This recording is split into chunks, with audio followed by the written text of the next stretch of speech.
Empezamos con la segunda parte de esta unidad formativa, proyecto y viabilidad del negocio y microempresa, y vamos a ver ahora la parte de viabilidad económica financiera de un negocio. Hemos visto anteriormente en el vídeo la elaboración de los diferentes presupuestos y la utilización de los diferentes presupuestos.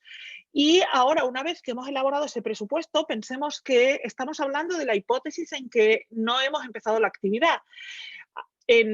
Una vez que hemos elaborado esos presupuestos, tenemos una serie de magnitudes económicas, incluyendo el presupuesto financiero, que nos van a permitir, de alguna manera, tener una visión de cómo va a quedar el patrimonio de la empresa. No solo de cómo van a funcionar los gastos e ingresos de la empresa, sino de cómo va a quedar el patrimonio, es decir, esa foto que en un momento dado una empresa tiene que hacerse para presentar su situación, lo que se llama su situación patrimonial. Es decir, veremos ahora qué elementos tomamos en cuenta en esa situación patrimonial, pero para que nos hagamos una idea, ese reflejo patrimonial, esa imagen patrimonial de la empresa sirve para demostrar hasta qué punto la empresa está bien gestionada y el negocio tiene solvencia.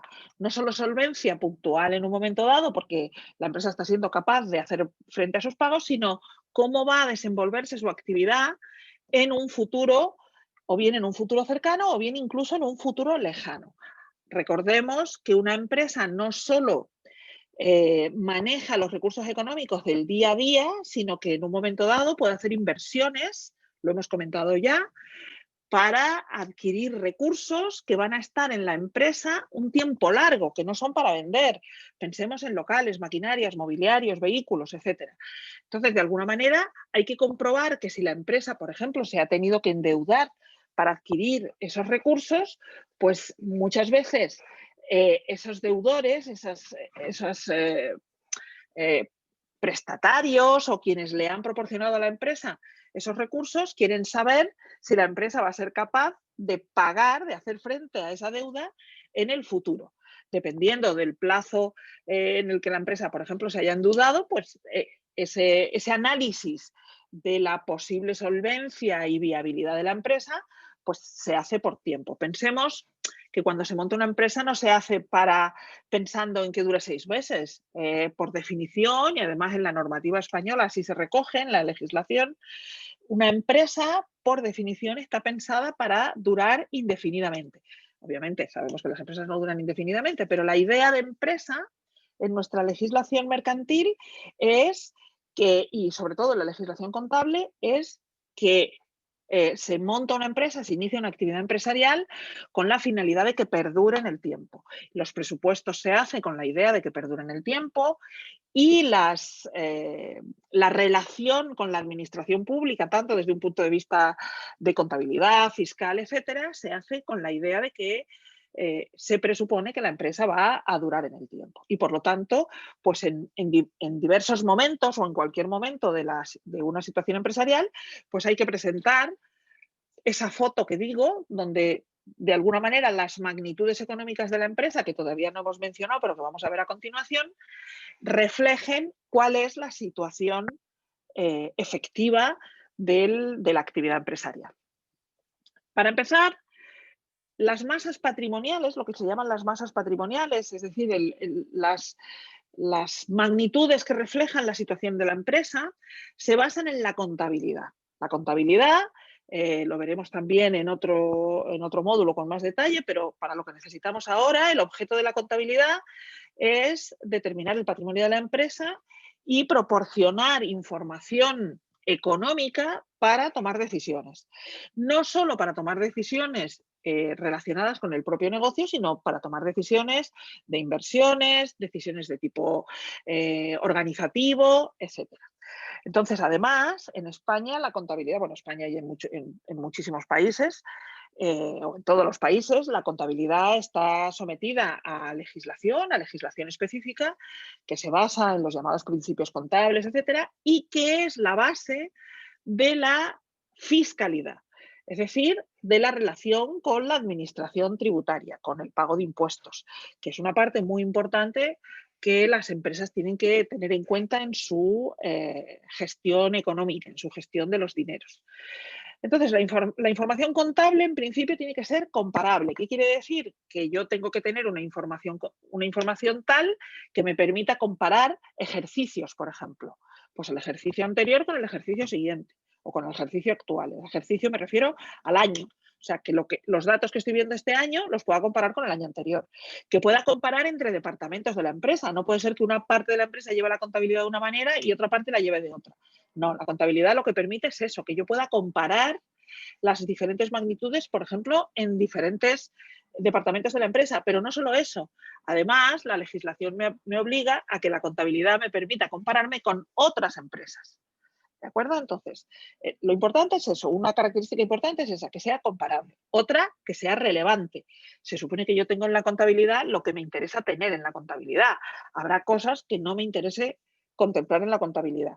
La contabilidad, además, tiene sus propias normativas, de manera que determinados, por utilizar un término, no quería utilizar términos puramente contables, pero, por ejemplo, un apunte, pues tiene que ser los apuntes tienen que ser relevantes. Es decir, hay cosas que a lo mejor el nivel de detalle de la contabilidad no tiene que ser tan prolijo, tan prolijo, tan prolijo, que el esfuerzo que tengamos que hacer para registrar determinados datos no compense la información real o la utilidad que tienen esos mismos datos. Entonces, bueno, a eso se refiere con ser relevante.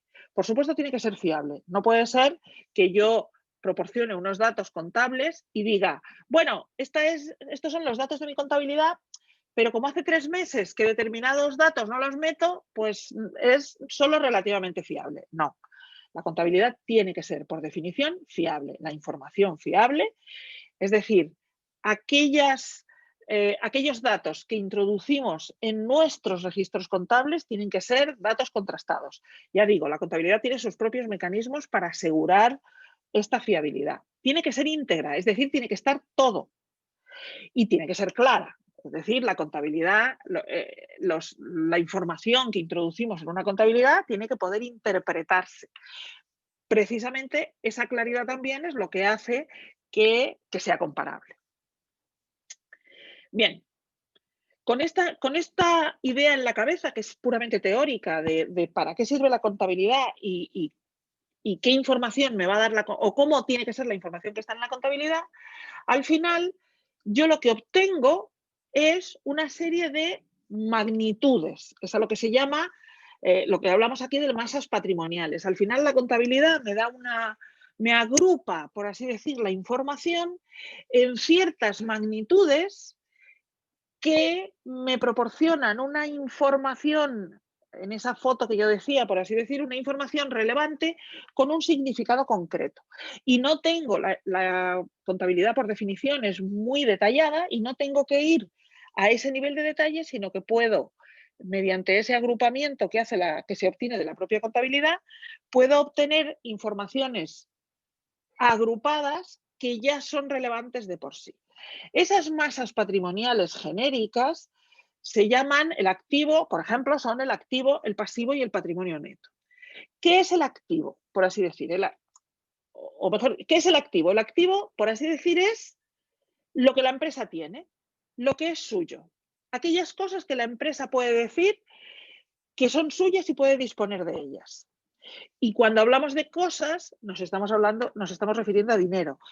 Fijaros, en el activo figura en forma de dinero, es decir, están valorados las cosas de la empresa.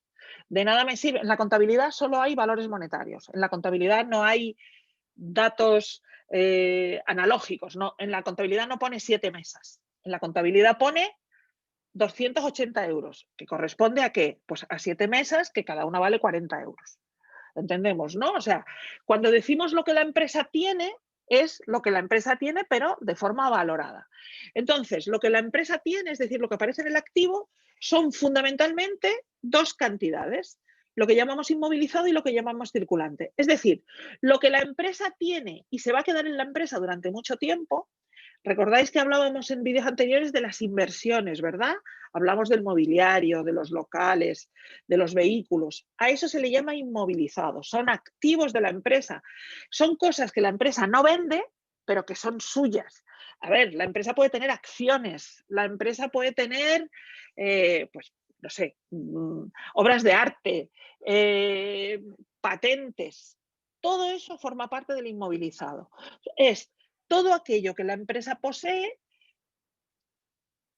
que eventualmente en un momento dado, si quisiera, podría venderlo, pero que la empresa lo tiene, pero que no forma parte de lo que vende. No es las mercaderías o los productos que utiliza para vender. Y sin embargo, me imagino que ya habéis deducido que dentro del activo hay otra parte, que es lo que se llama el circulante, que también se le llama activo corriente, ¿vale? Al inmovilizado se le llama activo no corriente, al circulante se le llama activo corriente, que es todo aquello que la empresa tiene, pero que forma parte de su actividad operativa. Es decir, a veces lo que se dice es que este activo es un activo que se puede convertir en dinero con facilidad.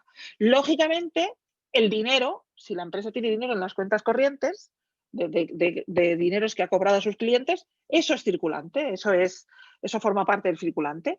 Pero además es circulante las existencias que tiene el almacén para vender o las existencias que tienen las tiendas para vender. Las estanterías no, las estanterías son inmovilizadas, pero la mercadería que está en la tienda es circulante. Esa mercadería que tenemos en una tienda tiene un valor contable. Esa mercadería la hemos comprado, luego nuestra contabilidad tiene un valor. Bueno, pues ese valor forma parte del activo, porque es verdad que la empresa lo tiene, es suyo, pero forma parte del activo circulante o del activo no corriente. Bien, entonces, si el activo es lo que la empresa tiene, ¿qué será el pasivo? Bueno, pues el pasivo es lo que la empresa no tiene, es lo que la empresa debe. En la contabilidad, alguien me podría decir, bueno, pero ¿y eso por qué lo apuntas? Bueno, porque tienes que saber lo que debes. Entonces, en la contabilidad, por definición, apuntamos lo que tenemos y apuntamos lo que debemos. Tenemos que apuntar las dos cosas. Entonces, en el pasivo pasa lo mismo que en el activo. Tenemos pasivo, digamos, no corriente, es decir, pasivo a largo plazo, y tenemos pasivo a corto plazo. ¿Por qué? Porque tenemos deudas a largo plazo y deudas a corto plazo. ¿Qué son las deudas a largo plazo? Pues fundamentalmente las deudas a largo plazo son los préstamos. Si tenemos préstamos a largo plazo, imaginemos que la empresa tiene un préstamo hipotecario porque está pagando la nave. Pues eso forma parte del pasivo porque lo debe y además es a largo plazo. Si ha comprado unas maquinarias y las va a pagar en 10 años, pues también es deudas a largo plazo. Normalmente, ¿qué se considera en contabilidad a largo plazo? Aquello que tiene una duración de más de un año. Y corto plazo, lo que está dentro del ejercicio, lo que tiene menos de un año. Entonces, las deudas a corto es lo que se llama pasivo corriente o pasivo a corto plazo. ¿Qué deudas a corto tiene la empresa? Pues la más fácil de ver. Si yo le he comprado a mi proveedor y mi proveedor me deja que le pague dentro de 2 meses, eso es una deuda a corto plazo. En el circulante tendré las mercancías y en el activo tendré las mercancías porque ya están en mi almacén y en el pasivo tendré la deuda porque todavía no lo he pagado.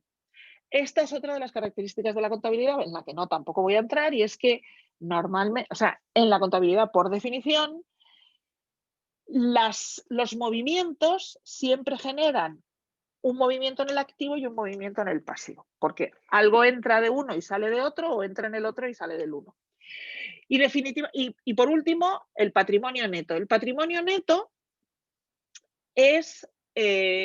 forma parte también forma parte del pasivo, no forma parte del pasivo. El patrimonio neto es la parte que ni es, digamos que el patrimonio neto viene a ser la parte que no se puede convertir en dinero. Me explico. El capital y las reservas es la parte que la empresa tiene.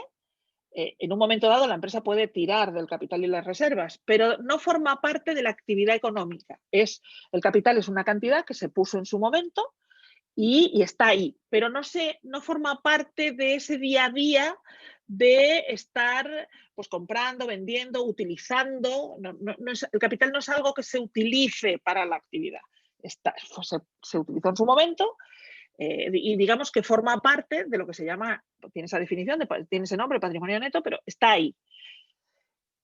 ¿Qué son las reservas? Las reservas es cuando la empresa tiene beneficio y cierta parte de esos beneficios la dedica a guardarla, por eso se llama reserva, digamos que se junta con el capital. El capital y las reservas son unas cantidades que están ahí que lo que hacen es, en definitiva, aumentar el valor de la empresa, por así decir. El activo también aumenta el valor, pero el activo es algo que cambia, porque pues el inmovilizado, incluso una maquinaria, alguien me puede decir, hombre, si tú tienes una maquinaria que vale 800.000 euros, pues vale 800.000 euros. Sí, pero como yo la estoy usando, el año que viene esa maquinaria ya no vale 800.000 euros, vale un poco menos. ¿Vale? A eso se le llama, es el desgaste. Ya veremos en su día, estudiaremos cómo se contempla eso en la contabilidad. Sin embargo, el capital y las reservas están ahí. Yo puse 60.000 euros para abrir la empresa y esos 60.000 euros están en el capital. Y mi empresa vale el activo menos el pasivo, pero más el patrimonio neto. ¿Vale? ¿Y por qué en el patrimonio neto están los beneficios y no están ni en el activo ni en el pasivo? Los beneficios son la diferencia entre las ventas y los gastos. Es lo que la empresa gana. Forma parte del patrimonio neto porque la empresa puede con esos beneficios hacer dos cosas. O meterlo en reservas y guardarlo como si aumentar el capital, por así decir. Por lo tanto, la empresa está aumentando su valor. O lo que hace la empresa también es repartir dividendo entre sus socios, con lo cual es un dinero que tampoco forma parte de la actividad, ni sirve para comprar y vender, ni nada de esto. O se lo queda la empresa y aumenta el valor de la empresa, o lo reparte entre los socios, con lo cual desaparece de la empresa. Pero no es un dinero que de alguna manera forme parte de las ventas o forme parte de los bienes que tiene la empresa. ¿Vale? Bien, pues lo que sí tenemos que, como criterio que hay que tener en la cabeza siempre y que esto forma parte de los estudios de cómo es la situación de una empresa y que es una consecuencia de cómo se contabiliza, es que la suma del pasivo y el patrimonio neto tiene que ser igual al activo. Es decir, la contabilidad tiene que ser de tal manera que cuando al final de un momento en que yo hago lo que se llama un cierre contable y saco, digamos, los datos del activo, los datos del pasivo, los datos del patrimonio neto, se tiene que cumplir esta igualdad. Si no se cumple, a eso se le llama un descuadre. Y muchas veces habréis oído cuando se habla de la contabilidad decir, pues es que no me cuadra la contabilidad. Bueno, pues muchas veces cuando no te cuadra la contabilidad puede ser por otras razones, pero cuando no cuadra la contabilidad es porque pasa esto. Porque mirando la suma del activo más la suma del pasivo más el patrimonio neto no da el activo. En algún sitio nos hemos equivocado. ¿Vale? No quiere decir que haya un fraude, sino en algún sitio nos hemos equivocado, hemos metido algún dato en la contabilidad que no está bien. Fijaros, esta igualdad nos sirve precisamente para eso, para comprobar si tenemos bien hecha nuestra contabilidad. Bien, como estamos hablando de estados financieros, de masas patrimoniales, dentro de los presupuestos hay un presupuesto importante que no lo hemos visto en la parte anterior de presupuesto, sino que lo vemos aquí. ¿Por qué? Es el presupuesto de tesorería. ¿Por qué lo hemos traído aquí? Porque de alguna manera el presupuesto de tesorería no tiene que ver tanto con el negocio, tiene que ver solo con el dinero.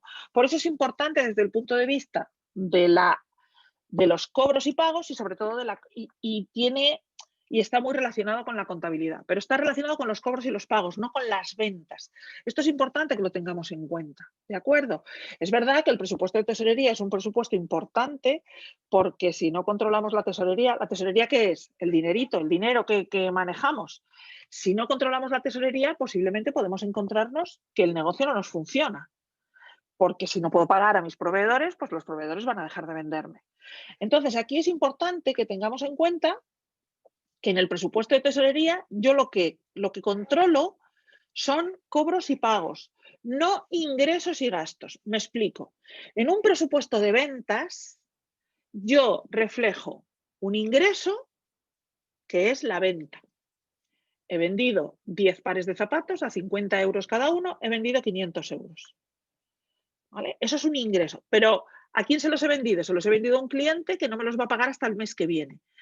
Ojo, en mi presupuesto de ventas, cuando yo hablo de ingreso, lo que estoy contabilizando, lo que estoy contando es lo que sé que voy a vender, pero en el presupuesto de ventas no dice cuándo voy a cobrar. Esto es un aspecto muy importante de la gestión presupuestaria. Aquí sí, en el presupuesto de tesorería sí, por eso lo he separado. En los presupuestos de venta, inversión y el financiero, hablamos de ingresos y gastos. Y los ingresos y los gastos es cuando yo produzco una factura de ventas o una factura de compra. Una factura de venta es un ingreso y una factura de compra, y recibo una factura de compra, es un gasto. Pero ni cuando hago una factura de venta siempre se va a producir un pago, porque a veces el cliente o me ha pagado anticipadamente, o me ha dado una señal, una parte, o le voy a cobrar, le voy a dar crédito y le voy a dejar que me pague el mes que viene. Es decir, yo emito la factura y la factura no tiene por qué ir inmediatamente asociada al pago, al cobro. Y lo mismo cuando recibo una factura. El proveedor me manda las mercancías, me manda la factura. A mí eso me supone, eso me supone un coste, ¿vale? Pero sin embargo yo todavía no le pago porque le voy a pagar 3 meses después. Entonces, por eso el presupuesto de tesorería lo tengo separado, porque a diferencia de los otros presupuestos, en el presupuesto de tesorería sí estamos hablando de cobros y pagos, de movimientos reales de dinero. ¿Y cómo se hace un presupuesto de tesorería? Pues planificando con muchísimo rigor cuándo voy a cobrar las cosas y cuándo voy a tener que pagar las cosas. ¿Qué función tiene el presupuesto de tesorería? Pues fundamentalmente asegura la liquidez de la empresa en el corto y el medio plazo. La liquidez es la disponibilidad de dinero para pagar. Lógicamente minimiza los costes financieros. ¿Por qué? Porque si yo hago un mal presupuesto de tesorería, ¿qué va a ocurrir? Por ejemplo, que se me van a producir devoluciones de recibos. Las devoluciones de recibos llevan una penalización. O bien que si no he calculado bien, se me va a producir un descubierto en la cuenta. El descubierto en la cuenta puede conllevar una comisión y unos intereses, etcétera, etcétera, etcétera. ¿Vale? Mejora la gestión operativa del fondo de maniobra. ¿Qué es el fondo de maniobra? El fondo de maniobra es ese activo, esa diferencia que hay entre los gastos y los ingresos, ¿vale? Es decir, yo estoy comprando por un lado y estoy vendiendo por otro. La diferencia entre lo que vendo y lo que compro me genera un fondo teórico que es el llamado fondo de maniobra, la diferencia entre los ingresos y los gastos. Si yo controlo bien que esos ingresos y gastos conlleven unos pagos y cobros adecuados, por ejemplo, que mis clientes me paguen al contado y yo poder pagar a mis proveedores a crédito, pongamos por caso, y eso lo gestiono bien, mi fondo de maniobra, que es como se llama esa diferencia, pues lo podré gestionar adecuadamente. Si resulta que yo pago a mis proveedores al contado y sin embargo a mis clientes les doy crédito para que paguen en 3 meses, pues tengo un problema. Si no controlo bien la tesorería, tengo un problema con el fondo de maniobra, porque yo tengo que pagar en el momento que compro, pero lo que compro lo pongo a la venta y mis clientes no me van a pagar hasta dentro de 3 meses. ¿Vale? Lógicamente, identifica un buen presupuesto de tesorería, me señala en qué momento voy a necesitar dinero, con lo cual a la hora de negociar con quien me lo va a prestar, negocio muchísimo mejor que tener que negociar, por ejemplo, un préstamo urgente. Mejora la rentabilidad de los excedentes. Puede ocurrir que yo tenga mucho dinero en las cuentas.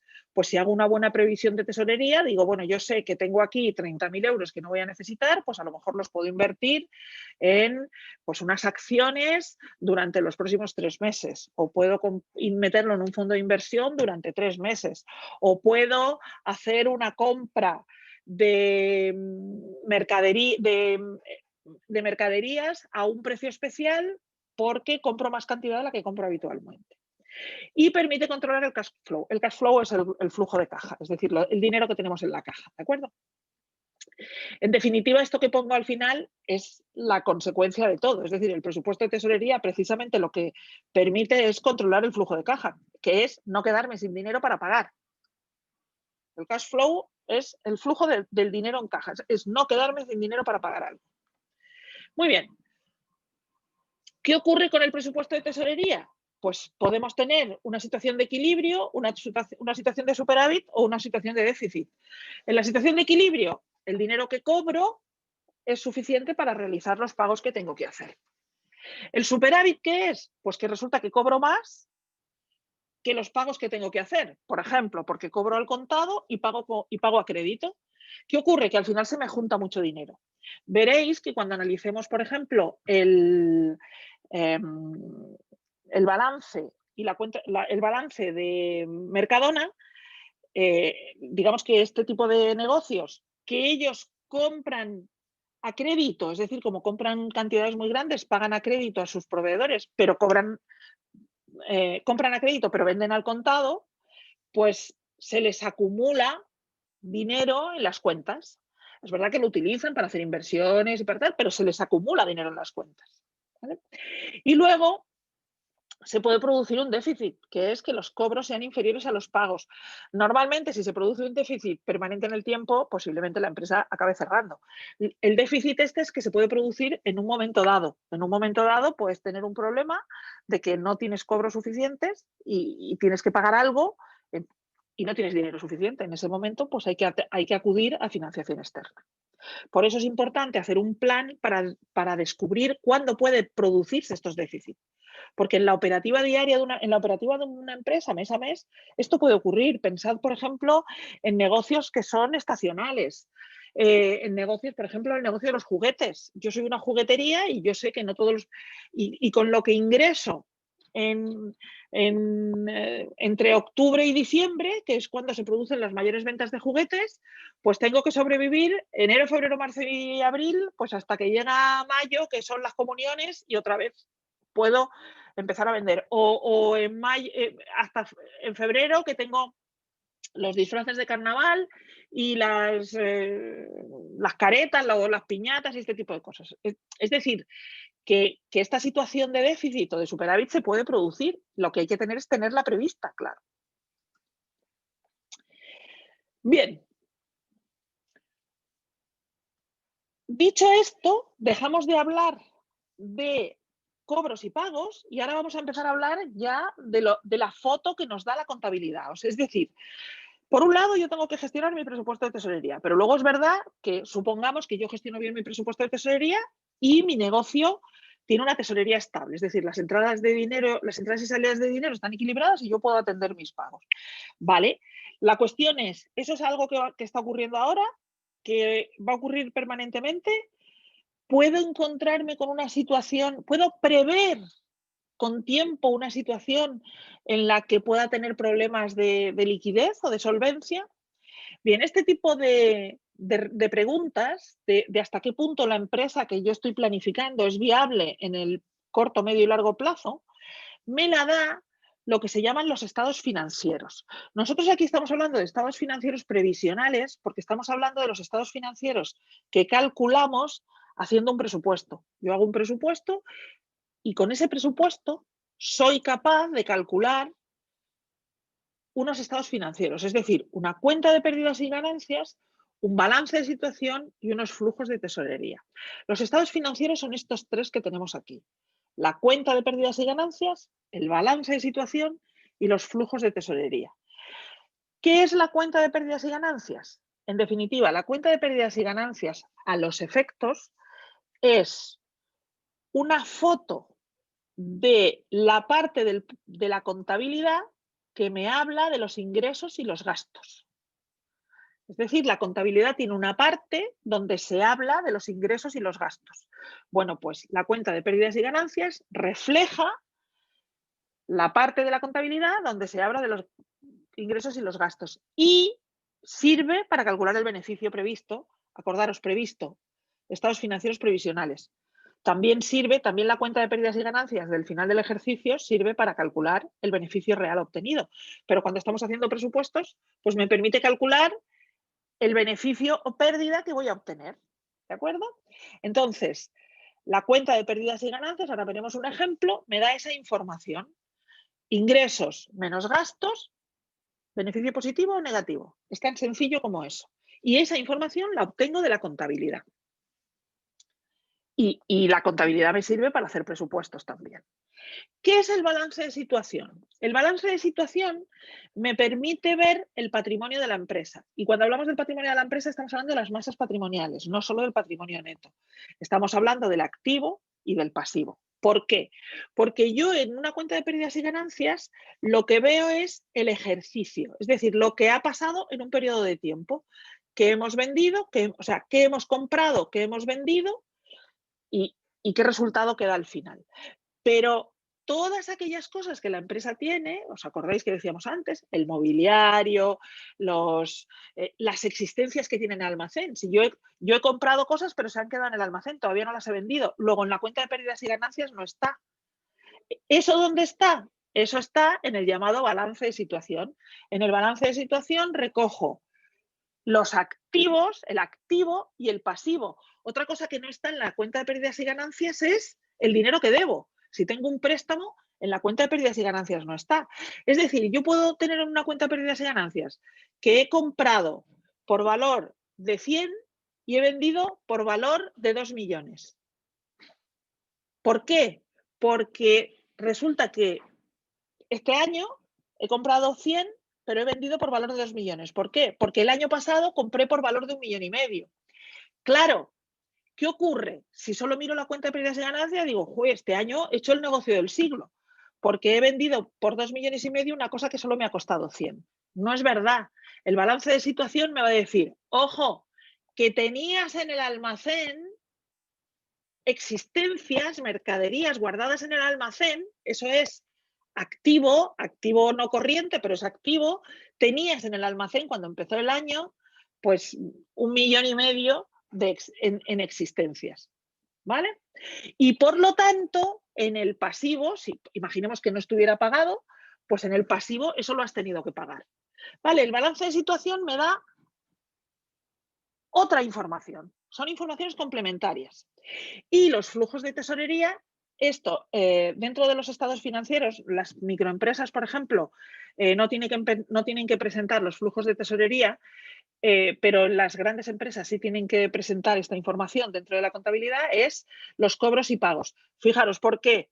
Porque en pérdidas y ganancias yo tengo lo que he comprado y lo que he vendido, pero ahí no dice si lo he cobrado o no, o si lo he pagado. ¿Os acordáis que os lo decía antes? En el balance de situación me dice lo que tengo y lo que debo, pero no dice si lo que tengo lo he pagado y lo que debo lo estoy pagando. Y los flujos de tesorería lo que sí me dice es los movimientos dinerarios que ha habido. Por lo tanto, estas tres, por así decir, estas tres fotos, porque yo las llamo fotos, pero en el fondo ya veréis que son estas tres imágenes, son las que de verdad me dan una imagen real de lo que está pasando en la empresa. Entonces, aquí tenemos unos ejemplos de lo que es, aquí a la izquierda tenemos lo que sería un balance, activo y patrimonio neto más pasivo. ¿Qué hay en el activo? Aquí tenéis un pequeño desglose. Esto es muy resumido, pero para que nos hagamos una idea, ¿qué decíamos que había en el activo no corriente? Teníamos activo no corriente y activo corriente. El no corriente es el que no se vende. Pues que tenemos aquí terrenos, construcciones, maquinaria, pues por ejemplo las aplicaciones informáticas, etcétera, que son para uso de la empresa, pero que no se van a vender. Mientras que en el activo corriente, ¿qué tenemos? Pues las mercaderías, las materias primas, estas cosas, repuestos, si fuéramos una empresa que pone repuestos, el producto en curso. ¿Os acordáis que os hablaba de que si yo fabrico ordenadores, pues tengo ordenadores a medio montar, a medio fabricar? Eso es lo que se llama producto en curso, ¿vale? Luego, por supuesto, los deudores comerciales. ¿Esto qué son? Los clientes, el dinero que me deben los clientes. Acordaros, el dinero que me deben los clientes es un activo, se supone que lo voy a cobrar, ¿vale? ¿Qué hay en el pasivo? Pues en el pasivo no corriente, es decir, el pasivo a largo plazo, pues son deudas a largo plazo, LP es largo plazo. Y en el pasivo corriente que está, pues las deudas a corto plazo, efectos a pagares, por ejemplo, si le he firmado un pagaré o un cheque a un proveedor, ¿vale? O a un proveedor o a quien sea, pero esto es el pasivo corriente. Y el patrimonio neto, pues efectivamente el capital, las reservas legales, y el resultado del ejercicio, como os decía, el beneficio. Fijaros que esta foto, el balance normalmente tiene sentido a cierre de ejercicio. Se pueden hacer balances a lo largo del año, pero lógicamente en el balance a lo largo del año la parte del resultado del ejercicio pues puede estar distorsionada, porque si pasa, como os decía antes, que es una empresa con estacionalidad, pues a lo mejor resulta que una empresa en marzo pues a lo mejor tiene beneficio negativo y en junio ya tiene beneficio positivo.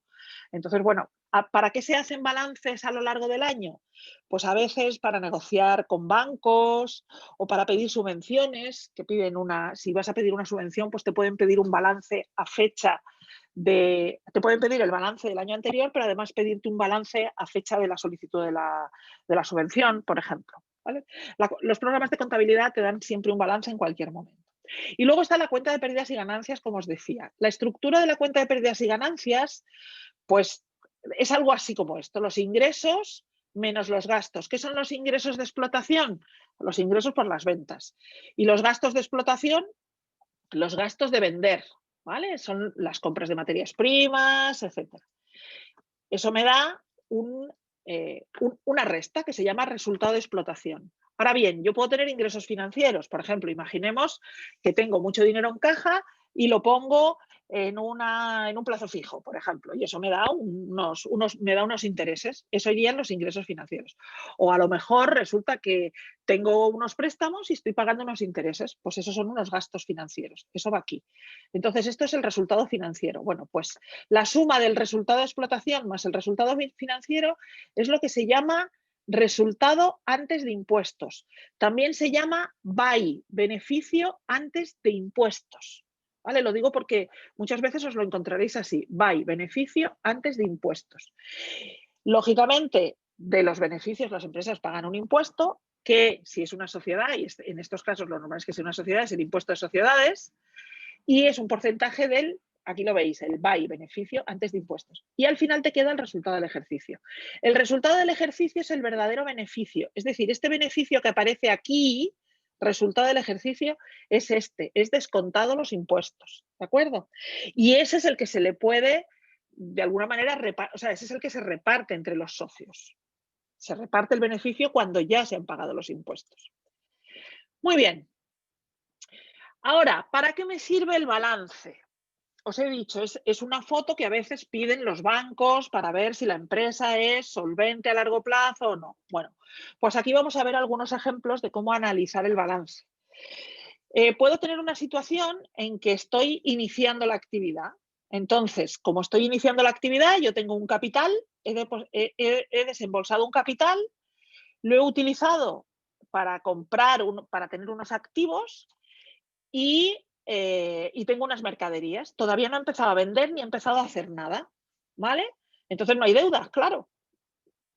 He adquirido, se supone que una empresa cuando está empezando, pues no tiene deudas porque no, nadie le da crédito porque todavía no ha empezado la actividad, ¿no? Entonces, bueno, lo normal es que esto se dé al inicio de la actividad.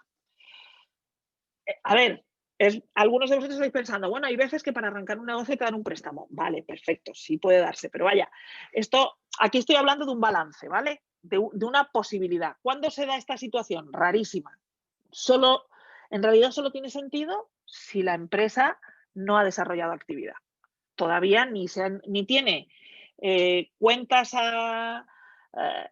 sea, no tiene deudas a largo plazo. ¿Vale? ¿Y eso cuándo se da? Pues cuando todavía no ha empezado la actividad. Es lo normal. Puede haber empresas que al inicio de la actividad ya no tengan esta imagen, tengan otra. ¿Vale? ¿Qué situación tenemos aquí? Esto sí es pues una situación normal. Tengo el activo no corriente y el activo corriente. Y luego aquí tengo pasivo no corriente y pasivo corriente. Acordaos, ¿qué es el pasivo no corriente? Las deudas a largo plazo. Yo con esos préstamos a largo plazo voy financiando, o sea, fijaros, parte del activo no corriente, parte de mis inversiones, de lo que la empresa tiene, del mobiliario, los locales y tal, lo he pagado. Una parte con el capital y otra parte con préstamos. Y mi activo corriente, es decir, lo que yo genero de la actividad, mis existencias, mis ventas, mi tal, me permiten pagar el pasivo corriente, es decir, mis deudas a corto plazo, y parte del pasivo no corriente. Es decir, estoy pagando parte de las deudas a largo plazo con este dinero. Esta forma de representarlo, lo que quiere decir es eso. Esa es una buena situación. Mi negocio me está generando suficiente como para quitarme mis deudas de corto plazo, mis deudas del día a día, pero además incluso para pagar los préstamos que he pedido para las inversiones, etcétera. ¿vale? Esta es la situación ideal, por eso se llama equilibrio normal o estabilidad financiera. Perdón, porque esta diapositiva no debería estar aquí, que es la misma de antes. Vale. ¿Qué pasa en esta situación? Fijaros, aquí en esta situación se parece a la otra, pero no es exactamente igual. Esto es un desequilibrio por insolvencia temporal. Fijaros lo que nos está pasando. Mis deudas a corto, o sea, mi activo corriente, es decir, lo que yo estoy generando por las ventas, no es suficiente para pagar las deudas que estoy adquiriendo, las deudas a corto plazo. Es decir, mis ingresos a corto plazo no me están permitiendo pagar mis deudas a corto plazo. ¿De acuerdo? Entonces, ¿qué está pasando? Pues que no me queda más remedio que con estas deudas a corto plazo y con las deudas a largo, es decir, las deudas a corto plazo, los créditos a corto plazo, posiblemente me están sirviendo hasta para financiar el activo no corriente. ¿De acuerdo? Entonces, bueno, esta es una situación pues complicada. Es una situación complicada. ¿Vale? Normalmente, si esta situación se prolonga en el tiempo, pues puede ocurrir esto. Puede ocurrir que hayamos tenido que tirar del patrimonio neto, es decir, del capital, y la empresa se haya descapitalizado. Es decir, solo tengo deudas, lo que tengo, lo tengo todo, lo debo todo. Es decir, todo lo que tengo me genera deuda. Entonces, en esta situación yo no tengo un patrimonio neto último en el que tirar para pagar esas deudas. Y normalmente en este caso, pues estamos en una situación en la que nos tenemos que deshacer de ese activo. Es cuando la empresa pues tiene que vender las maquinarias, alquilar, empeñarlas en el banco o situaciones de ese tipo. ¿Vale? Es decir, el activo está financiado íntegramente por recursos ajenos. La empresa no es capaz de generar suficiente con la actividad como para financiar el activo. Bien, esto que acabamos de ver es un curso aceleradísimo de análisis de balances. Tampoco hay que volverse loco con esto. Es un tema que hay que meditar, analizar, leer y darle vueltas, ¿vale? Entonces, para hacer estos análisis, además, tenemos una serie de fórmulas que nos permiten correlacionar los diferentes elementos del activo y el pasivo ya en números, no en cuadraditos, y nos dan información concreta sobre la situación de la empresa. Entonces, las ratios financieras son operaciones matemáticas entre los datos de la contabilidad, del balance o de la cuenta de pérdidas y ganancias que me dan información sobre cuál es la situación de la empresa. Yo a un banco no puedo ir con esos cuadraditos dibujados, tengo que ir con números. Entonces, por ejemplo, pues la ratio de liquidez, el activo corriente entre el pasivo corriente. ¿Esto qué es? Lo que tengo de las ventas dividido entre lo que debo. Vale, si estas cantidades están entre 1 y 2, quiere decir que lo que genero vendiendo me permite pagar mis deudas a corto plazo, me permite pagar las deudas de la actividad económica. Y no solo eso, sino que tampoco se me acumula mucho dinero. Si lo que yo vendo es 2 veces lo que necesito para el día a día, bueno, pues vale, me da, si un mes vendo menos, pues no pasa nada porque lo puedo cubrir con lo que he vendido el mes anterior. Si es menor que 1, quiere decir que lo que genero vendiendo no me cubre lo que necesito para vender. Problemas de liquidez. Y si es mayor que 2, quiere decir que es verdad que se me está acumulando dinero.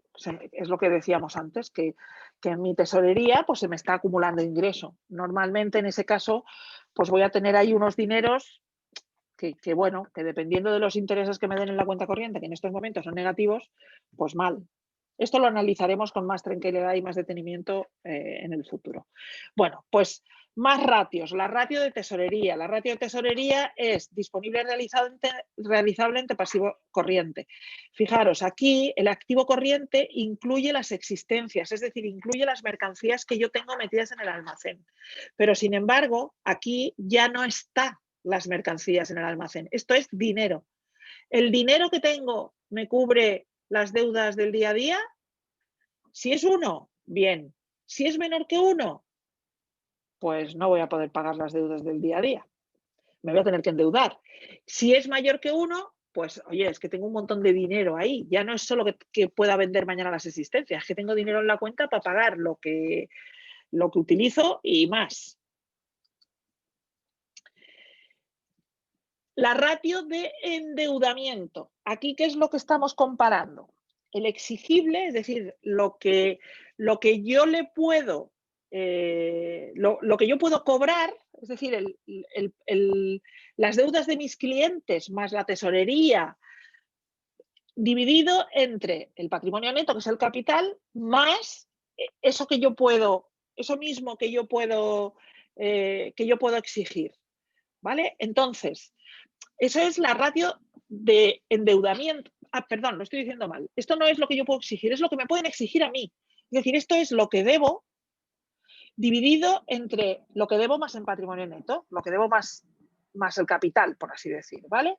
Claro, si lo que debo es menor que 0,4, quiere decir que, pues que la empresa tiene mucho capital, ¿vale? Entonces, bueno, pues vale. Habrá empresas que no les importe tener mucho capital. Tener mucho capital y no invertirlo en la propia empresa parece un poquito absurdo, porque de alguna manera se supone que tú dotas reservas, o sea, tienes un capital y unas reservas para invertirlo en el negocio, no para ir guardándotelo. Acordaros, si está en el patrimonio neto, no está repartido entre los socios. O sea, que no es un dinero que digas, no, es que los socios quieren quedarse con ese dinero. No. Si está en el patrimonio neto es que no se lo quieren quedar. Luego, si realmente yo tengo una deuda que es menor que el 40% de lo que tengo, pues bueno, pues está bien. Pero normalmente las empresas en general no están para guardarse el dinero dentro de la empresa, están para generar negocio, porque se supone que es más rentable generar negocio que guardar el dinero. Ya digo, sobre todo ahora que las cuentas corrientes no te dan nada de dinero. Otra ratio es la ratio de solvencia. La ratio de solvencia compara el activo total, es decir, lo que tengo, todo lo que tengo, entre todo lo que debo. Bien, pues si es menor que 1, somos insolventes, porque si no tenemos, entre todos los activos que tenemos, nuestras maquinarias, nuestros locales y tal, no tenemos suficiente para pagar lo que debemos, es que somos insolventes. Es decir, estamos a las puertas de la quiebra. Entre 1 y 2 está bien. Luego, otras ratios que son importantes, y estas no se obtienen del balance, sino que se obtienen de la cuenta de pérdidas y ganancias, son las ratios de rentabilidad. Las ratios de rentabilidad me dan una indicación de hasta qué punto el negocio, no ya la empresa, el negocio, la actividad, las ventas y las compras son realmente rentables. O sea, si la empresa está utilizando bien sus activos en la producción de negocio. Entonces, el ROA, que es una de las ratios más utilizadas, que se llama rentabilidad, es rentabilidad sobre activos, over actives. Rentabilidad sobre activos es el beneficio dividido entre el activo total. Normalmente se da entre porcentaje. ¿Qué es lo que nos está diciendo esto? Es qué rentabilidad le estamos sacando a nuestros activos. Nosotros tenemos, la empresa tiene unos bienes, por así decir, totales, y eso le está produciendo un beneficio. Bueno, pues ¿qué porcentaje es? Para que os hagáis una idea, siempre que ese porcentaje esté por encima del porcentaje que me da el dinero, por así decir, pensad que cuando yo tengo dinero en una cuenta a plazo fijo o en unas acciones de algún banco o en deuda pública, ¿vale? Pues esas son las alternativas. O tengo el dinero metido en el negocio o invierto en una empresa o el beneficio que obtengo lo utilizo el dinero que tengo lo utilizo para productos financieros. Siempre que la rentabilidad sobre activos sea superior a la rentabilidad que yo podría obtener en un recurso financiero normal, no valen recursos especulativos, un recurso normal, pues la empresa va bien, la empresa es un negocio y yo conseguiré accionistas. Si en un momento dado necesito a alguien que invierta, pues los inversores van a estar interesados porque prefieren meter su dinero en una empresa que les da, pongamos, un 17, un 18% anual de beneficio, que en una cuenta corriente que le cuesta un 0,4%, o en unas acciones o en una deuda pública que le está dando un 5,5%. ¿Vale? Para eso sirven estos datos. Y el ROE es la rentabilidad sobre el capital, ¿vale? Aquí sí no es el beneficio que me da el activo total de la empresa, sino el beneficio que le daría a unos hipotéticos accionistas si metieran puramente capital. Es decir, esta es la rentabilidad de la actividad y esta es la pura rentabilidad financiera. Esto es lo que se llama rentabilidad financiera. Y es el beneficio que obtiene dividido entre el patrimonio neto. Es decir, los accionistas, o sea, los socios pusieron 60.000 euros y esta empresa todos los años les da un beneficio del X%. Pues si hubieran utilizado ese dinero para, lo que he dicho, si hubieran utilizado ese dinero para, pues yo qué sé, para comprar acciones, ¿hubieran tenido mejor rentabilidad o tendrían menos? Para eso sirve este dato. Normalmente, ¿qué empresas manejan? ¿Para qué se utilizan estas rentabilidades? Pues muchas veces los bancos también la utilizan para eso. El banco dice, le voy a prestar dinero a esta empresa, pero ¿qué resultado va a dar esta empresa? ¿Va a dar una rentabilidad mejor que la que daría si el dinero que le doy lo deja en la cuenta corriente? Pues obviamente las rentabilidades negativas nunca deben presentárselas a un banco. Bien, y esto es el final. El presupuesto en esta unidad de aprendizaje es una previsión cuantitativa de los ingresos y los gastos. Existen diferentes tipos de presupuestos, dependiendo de si vamos a contemplar los ingresos y los gastos, la situación financiera, la situación de tesorería, etcétera. La memoria es un documento contable que comenta, amplía y completa el resto de documentos que integran las cuentas anuales. Es importante que tengamos claro que el balance, la cuenta de pérdidas y ganancias o los flujos de caja forman parte de las cuentas anuales, que es un conjunto de documentos que las empresas deben generar y presentar de forma, dependiendo del tipo de empresa, pero las empresas tienen que presentar de forma pública, presentarlas en el registro por imperativo legal. El equilibrio patrimonial viene dado por la relación entre las diferentes masas patrimoniales y ese equilibrio entre masas patrimoniales nos da información sobre si la empresa es viable a corto, medio o largo plazo. Y finalmente, la rentabilidad de la empresa se calcula comparando el beneficio o bien con los activos totales de la empresa, lo cual nos da una indicación de hasta qué punto la actividad es rentable, o comparándola con el patrimonio, es decir, con el capital que los accionistas han puesto en la empresa, lo cual nos da una indicación de hasta qué punto la rentabilidad de la empresa es atractiva para atraer capital. Y con esto hemos terminado este tema y hemos terminado también la unidad formativa. Entonces ahora seguiremos ya con las actividades y el próximo vídeo será de la nueva actividad formativa, de la nueva unidad formativa.